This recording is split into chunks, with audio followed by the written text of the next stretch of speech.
आज हम साइकस के ओव्यूल के बारे में बात करेंगे। ये देखने में भी काफ़ी अच्छा होता है, बड़ा होता है, ऑरेंज से कलर का होता है। साइकस के अंदर ओव्यूल ऑर्थोट्रोपस टाइप का होता है, जिसे हम सीधा ओव्यूल कहते हैं।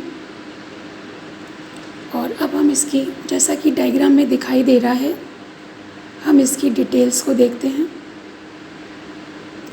मोस्टली हम इसको 3 भागों में बांट सकते हैं। इससे पहले कि हम इसका आगे का वर्णन करें, इसका बाहरी भाग अध्यावरण होता है, फिर उसके बाद न्यूसेलस का पार्ट होता है, और उसके बाद गैमेटोफाइट का पार्ट इसके अंदर दिखाई देता है।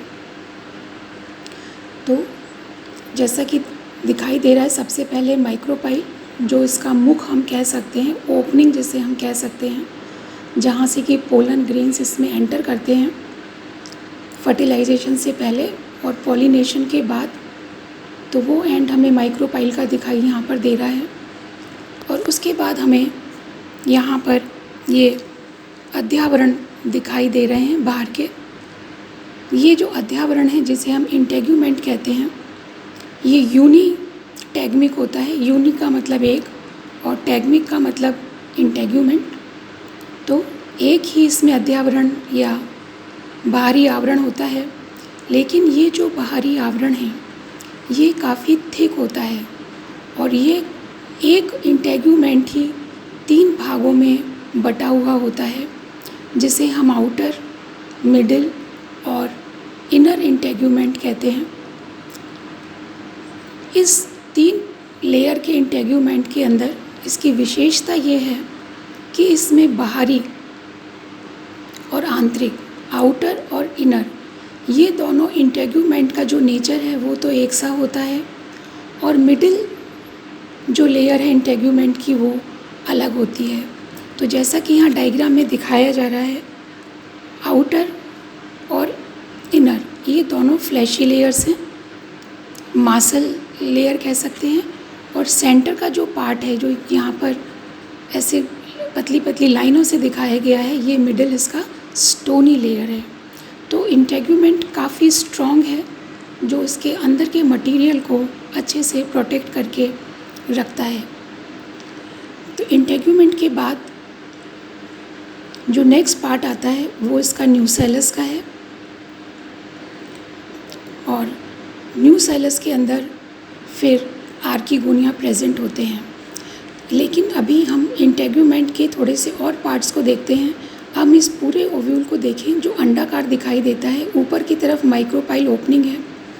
इससे हम नीचे जाएं तो अंदर का जो पार्ट ये न्यूसेलस है, ये एक यहाँ पर जैसे चोंच होती है पतली सी, उस तरीके से ये बना हुआ स्ट्रक्चर होता है, इसलिए इसे न्यूसेलर बीक कहते हैं। ये जो न्यूसेलर बीक का पोर्शन है, इसमें से कुछ सेल्स डिस्ट्रॉय हो जाती हैं और एक खाली जगह बनाती हैं, जिसे हम पोलन चेम्बर कहते हैं।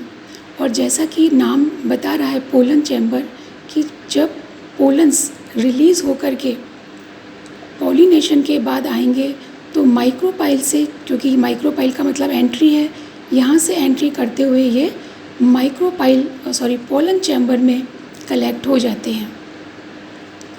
न्यूसेलस के बाद जो मेन पार्ट जैसा बताया, ये आर्किगोनिया का पार्ट है, फीमेल गैमेटोफाइट का पार्ट जिसे हम कह सकते हैं। और इस फीमेल गैमेटोफाइट के अंदर हमें 2 आर्किगोनिया दिखाई देते हैं। ये आर्किगोनिया पोलन चैम्बर के अपोजिट होते हैं, और फीमेल गैमेटोफाइट ही यहाँ पर एंडोस्पर्म, भ्रूणपोष का काम करता है। इसलिए भ्रूणपोष यहाँ पर जो इसका जेनेटिक स्ट्रक्चर है वो एन होता है। तो क्योंकि जब हम फिर एंजियोस्पर्म के ओव्यूल पढ़ते हैं, तो उससे हम इन दोनों के ओव्यूल में डिफ्रेंशिएट आसानी से कर पाते हैं। तो ये हमें यहाँ पर अभी इतना याद रखना है कि जो एंडोस्पर्म है ये फीमेल गैमेटोफाइट का पार्ट होता है, इसलिए ये इस नेचर में जेनेटिक जो नेचर है इसका एन होता है, और 2 यहाँ पर आर्किगोनिया प्रेजेंट होती हैं। इसी के साथ ऊपर हमको जहाँ पर ये आर्किगोनिया प्रेजेंट है, एक छोटी सी स्पेस दिखाई देती है, और इसको हम आर्किगोनियल चैम्बर कहते हैं। तो पोलन चैम्बर से पोलन रिलीज़ होकर फिर आर्किगोनियल चैम्बर में आते हैं और फिर वो आर्किगोनिया तक ट्रांसफ़र कर दिए जाते हैं। तो ये जो पूरा बड़ा स्ट्रक्चर हम ओव्यूल का देख रहे हैं, तो इसके लिए ज़रूरी है कि इसमें वेस्कुलर सप्लाई हो, खाना और पानी इसको प्रॉपरली मिलता रहे। एंडोस्पर्म यहाँ पर है, लेकिन वो फिर काम आता है अंदर आर्किगोनिया के डेवलपमेंट के समय। और बाकी की ओव्यूल को जो वेस्कुलर सप्लाई है वो हम देख रहे हैं कि इंटेग्यूमेंट्स में भी ये जा रही। जितना भी ब्लैक पोर्शन यहाँ पर दिखाया हुआ है वो सारी वेस्कुलर सप्लाई है। ऐसे ही इसके स्टॉक से ओव्यूल के डायरेक्ट एक ब्रांच वेस्कुलर सप्लाई की जाती है और फिर ये बाइफर्केट होकर पूरे न्यूसेलस को वेस्कुलर सप्लाई देती है। तो आउटर इंटेग्यूमेंट के बाद यहाँ से फिर एक ब्रांच डायरेक्टली जो इनर फ्लैशी लेयर है उसमें एंटर करती है और फिर से ये बाइफर्केट होकर के ऊपर के पूरे पार्ट जो ओव्यूल का है उसको वेस्कुलर सप्लाई देती है। तो साइकस का ओव्यूल एक इम्पॉर्टेंट है, क्योंकि हम जब प्लांट पढ़ना शुरू करते हैं जिसमें कि हम स्पर्मेटोफाइटा पढ़ते हैं, तब जिम्नोस्पर्म और एंजियोस्पर्म पढ़ते हैं। तो जिम्नोस्पर्म में हम सबसे पहले ओव्यूल पढ़ते हैं और वो ओव्यूल हम सबसे पहले साइकस प्लांट में पढ़ते हैं, जो एक प्रिमिटिव प्लांट है जिम्नोस्पर्म का। तो इस दृष्टि से इस ओव्यूल का बहुत महत्व है और ये देखने में ऑरेंज से कलर का दिखाई देता है और काफ़ी बड़ा भी साइज़ में ये होता है। So this is about ovule of cycas.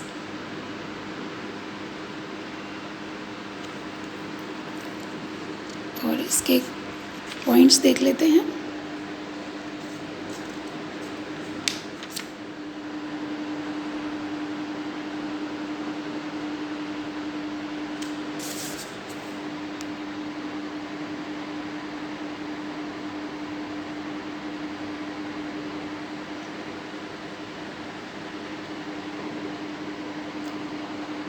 So this is about Cycas ovule. Thank you.